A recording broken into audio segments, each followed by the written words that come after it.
We are created to work. Work is good. Work is positive. Work was never meant to be a labor. Work was never meant to be a toil. Work was meant to be something that brought us great satisfaction, not frustration. As the deer panted for the water, so longeth after thee. You alone are my heart's desire, and I long to worship thee. As the deer, as the deer panted for the water, so my soul longeth after thee. So longs after you, Lord. You alone are my heart's desire. You alone. We long to worship you. You alone are my strength, my shield. To you alone may my spirit yield. You alone are my heart's desire, I long to worship as the deer pants. As the deer panted for the water, so longeth after thee. Oh, you alone are my desire, and I long to worship. You alone are my strength. You alone are my strength, my shield. To you alone may my spirit yield.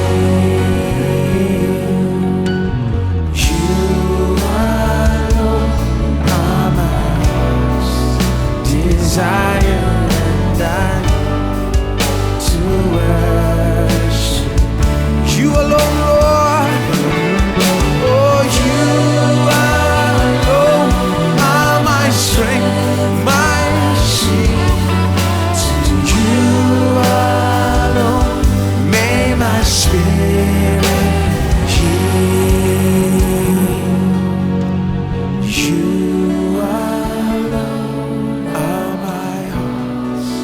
desire, and I long to worship thee.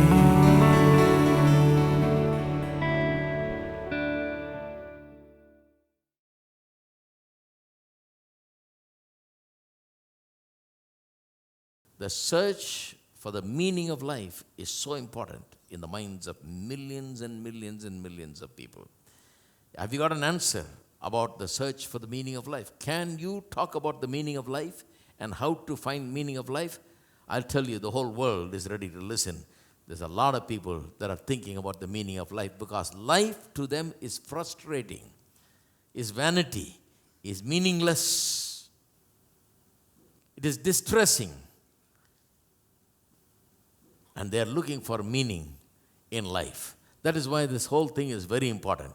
And meaninglessness in work frustrates people in their jobs so that they lose all motivation in their jobs.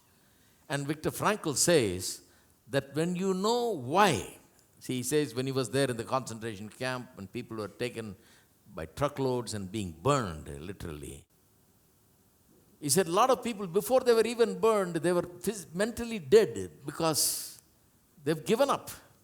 They're just ready to die because they saw their friends, their wife or children or somebody taken to be killed, And when they saw that, their hearts lost all hope and they literally died inside. They were ready to just resign themselves to dying and going on, He said, a lot of people just gave up hope. And the only thing that kept this man going and hoping till the end was that somehow he'll see his family one day, and his father and mother and his wife and so on. One day, he kept dreaming that one day everything is going to be all right. One day he's going to live a life to tell the story and live a very fruitful and blessed life. The thought, the dream of reaching that day one day, surviving through all this mess, and coming through this whole challenging times, and lasting till the end, kept him going, he says.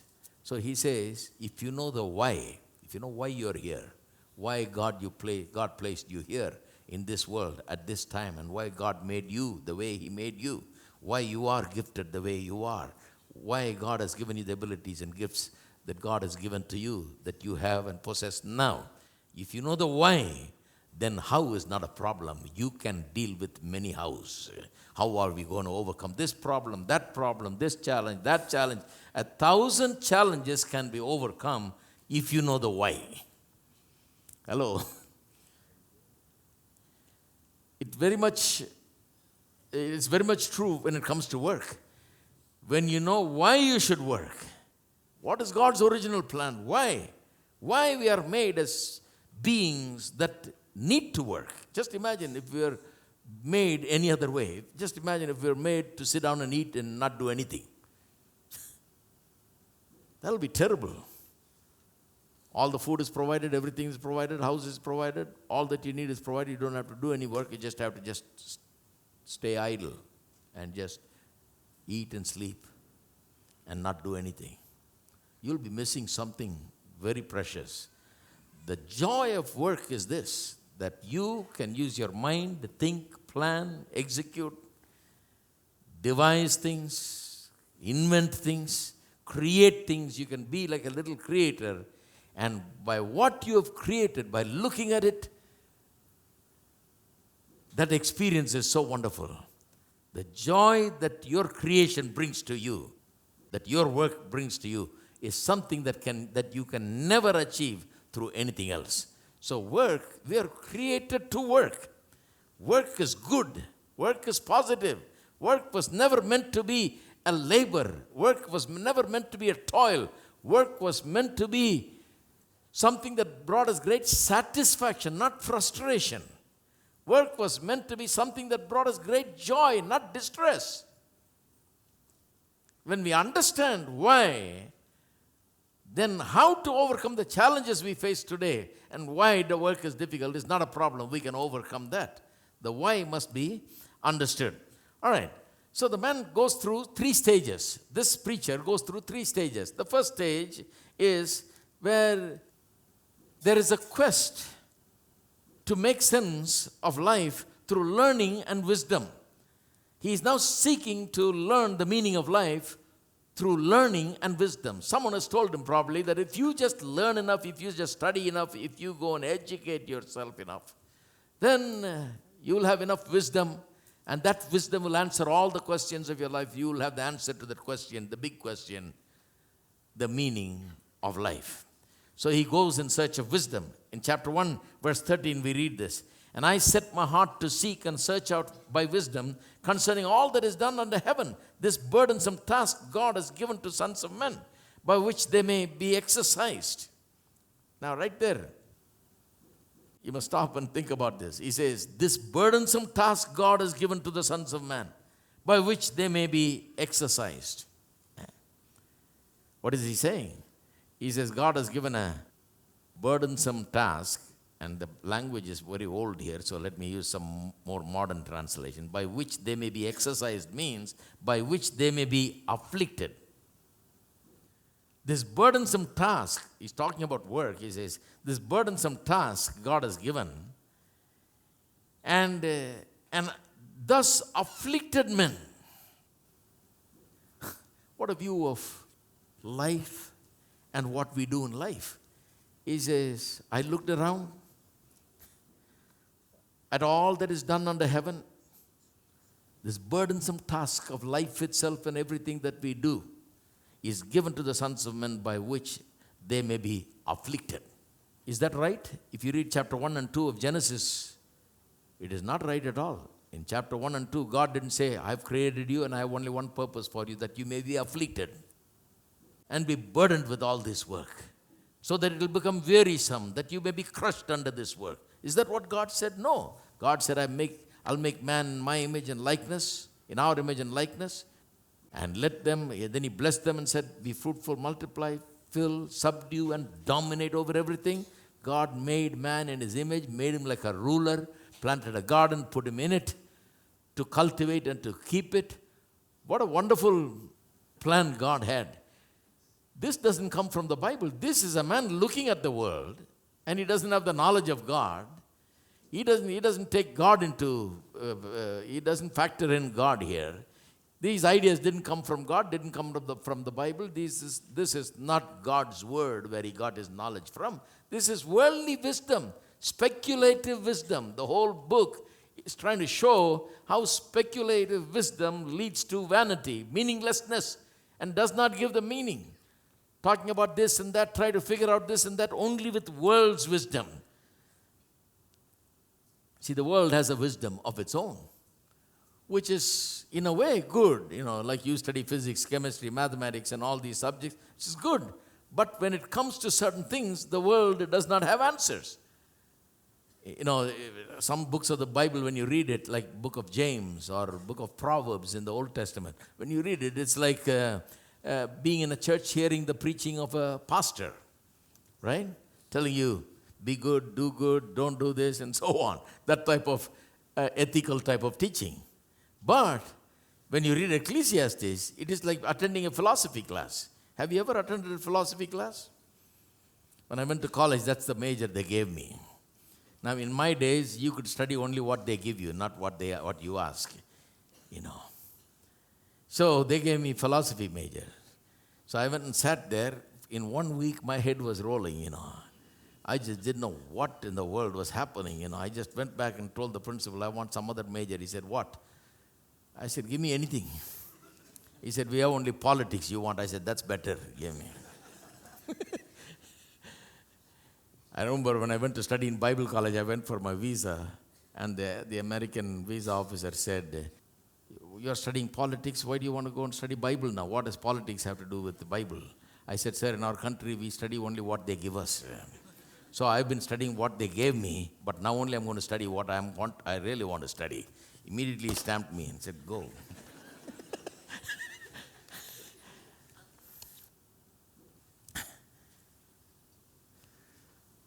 Philosophy is, I used to tell the Tamil-speaking people, it's like looking for a buffalo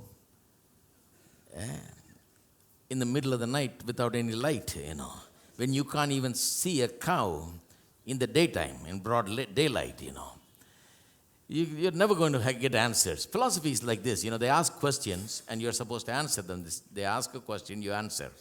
And when you answer, obviously your answer is not going to be right at the first instance. So they'll say, to lead you to the answer, they'll ask another question. So you answer that. And then that will lead you to another question. Then you answer that. Then they'll ask you another question. Then you answer. So it's multiplied questions coming at you, and you are going back with your answers. The point is to make you arrive at your own answer. That's the way they teach philosophy, And this guy is into that kind of a philosophical wisdom thing, He's trying to ask questions about the world, what's happening and what's going on and so on, trying to find answers. And now he's got his own ideas.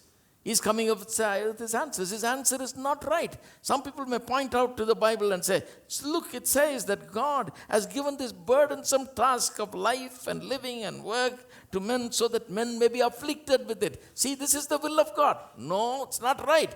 It's in the Bible, but it's not right. It's in the Bible, but this is a man who's talking his own philosophy. This is not the wisdom of God. This is not truth from the Bible. You want the truth? You read Genesis 1 and 2. That tells you the truth. God never made life burdensome and wearisome. God never intended man to be afflicted with all these burdens.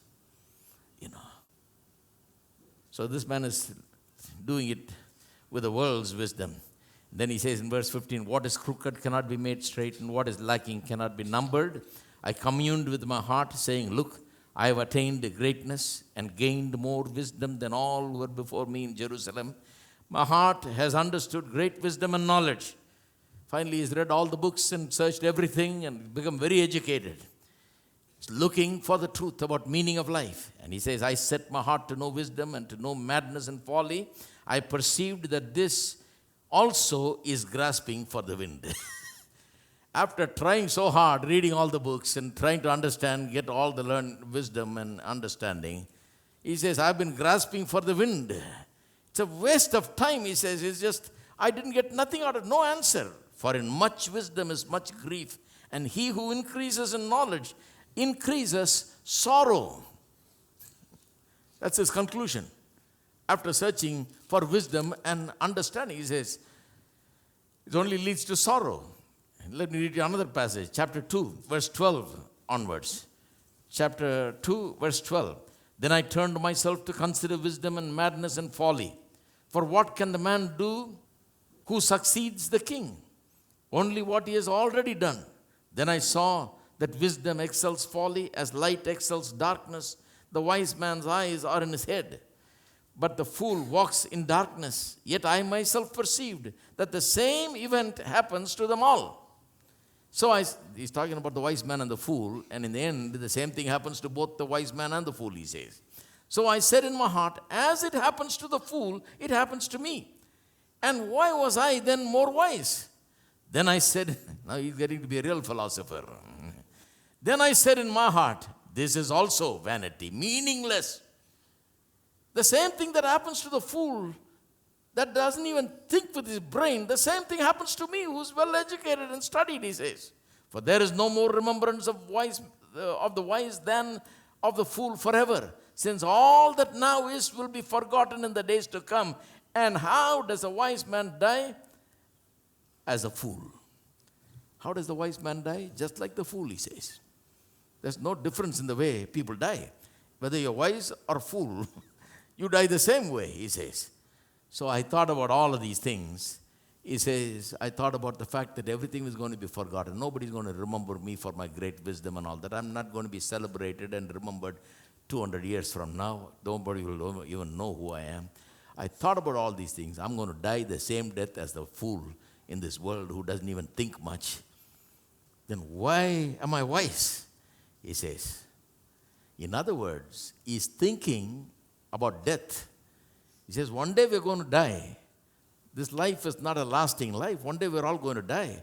And when we die, everything ends. I don't see anything beyond death. And because we're going to die, everything that we try to do now is a waste. It's meaningless because it's going to die with us. Death makes everything frustrating. Death makes everything meaningless. The fact that you go and study so much and go to college and try so hard and then go to work and earn so hard and go work so hard and then get married and work on it so hard, And then build a house and work on it so hard to build a house and all this business. And then finally you die. And someone is enjoying this. He says, it's a waste of time. He says, I thought about it. Because the end of everything is death. And death is not going to be something very special, he says. They're not going to have a very special death event for me because I'm wise. I'm going to die just like the fool. And just like the fool is forgotten, I'm going to be forgotten, he says. So there is frustration. He's frustrated literally. He says, what is the point of me getting up, going, studying, searching for wisdom, trying so hard and getting all this wisdom? I learned more than anybody else, he says. But it's frustrating to think that one day it's all going to end. Nobody's going to care anything about what I knew. Yet I knew more than anybody else, he says. How frustrating it is. The more you learn, the more frustrating it becomes. The more you learn, more sorrow only you get, he says. It's worldly wisdom, worldly knowledge. You get so much of it, but it just frustrates you even more. More than ever you're frustrated, you're distressed by it, he says. But then, since he didn't find it in wisdom and understanding and learning, He's now trying to find meaning for life in something else, that is pleasure. He goes after pleasure now. Ecclesiastes chapter 2. I said in my heart, come now, I will test you with mirth. Therefore enjoy pleasure, but surely this also was vanity. I said of laughter, madness, and of mirth, what does it accomplish? I searched in my heart how to gratify my flesh with wine while guiding my heart with wisdom, and how to lay hold on folly till I might see what was good for the sons of men to do under heaven all the days of their lives. He said, while I was getting educated and while I was getting the wisdom, I saw some people were drinking, and I thought maybe I should try that also. Maybe in that there is something, He says, up-to-date book this is. This is not old. This is current reality. He says, I made my works great. I built myself houses and planted myself vineyards. I made myself gardens and orchards, and I planted all kinds of fruit trees in them. I made myself water pools from which to water the growing trees of the grove. I acquired male and female servants and had servants born in my house. Yes, I had greater possessions of herds and flocks than all who were in Jerusalem before me. I also gathered for myself silver and gold and the special treasures of kings and of the provinces. I acquired male and female singers, the delights of the sons of men, and musical instruments of all kinds. So I became great and excelled more than all who were before me. In Jerusalem also my wisdom remained with me. Right? The learning is still there. Now he's getting into pleasure. Learning didn't accomplish what he was looking for. It didn't give him meaning for life. So he's kept the learning, but he's now adding to it pleasure. Whatever my eyes desired, listen to this. Whatever my eyes desired, I did not keep from them. I did not withhold my heart from any pleasure, for my heart rejoiced in all my labor, and this was my reward from all my labor. He says, I didn't keep anything that my eyes desired. I did not withhold my heart from any pleasure. Here is a guy who has tried everything in the world. One time one guy said, I'm going to try that also. I said, don't try, just read this. Don't waste your time. This guy has gone through it, never left anything, tried A to Z, everything. And read his conclusion. That is why Ecclesiastes is given. This guy has tried everything. Don't waste your money, don't waste your time, don't waste your effort. Just read. This guy says, I have tried everything. Nothing that my eyes saw, nothing that my heart desired, I kept from it. I gave it all. Then I looked on all the works that my hands had done, on the labor in which I had toiled. And indeed all was vanity and grasping for the wind. There was no profit under the sun. He has built houses, orchards, and built everything so that he can have pleasure. He tried drinking, he tried everything in the world. Nothing that his eyes desired, nothing that his heart desired, he kept from it, gave it all. He went gung-ho on everything, just full speed, and tried everything. Nothing worked. He says, all meaningless. Meaningless, he says. So now he has tried wisdom, and then he tried pleasure. The third thing, he's trying to work, he's going to try work. Now I still have not left my subject. Some of you are looking at me and say, what are you talking about? You're supposed to talk about work. I am talking about work. To come to this third point only, I went through the first 2 points. So the third thing he tries to find meaning for life is work. He thinks that work, if he gets fully into it, like he got into learning and like he got into pleasure, if he gives himself fully to it and work and work and work and really give himself to it, somehow he'll find the meaning of life. So he goes into work.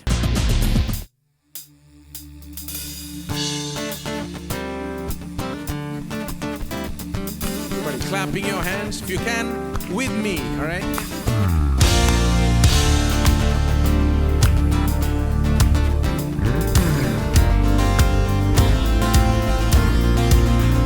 Not by power, not by might, by my spirit, says the Lord. Not by power, not by might, by my spirit, says the Lord.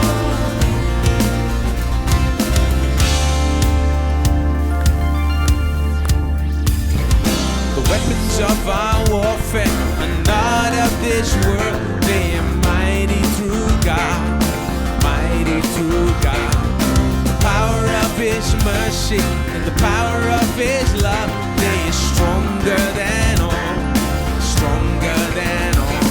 As we worship in unity, Jesus our Lord, victory comes in His name by His word, not by power, not by might, by my Spirit, says the Lord. Not by power, not by might, by my Spirit, says the Lord. The weapons of our warfare are not of this world. They are mighty through God, mighty through God. The power of His mercy and the power of His love, they are stronger than all, stronger than all. As we worship in unity, Jesus our Lord, victory comes in His name by His word, not by power, and not by might, by my Spirit, says the Lord.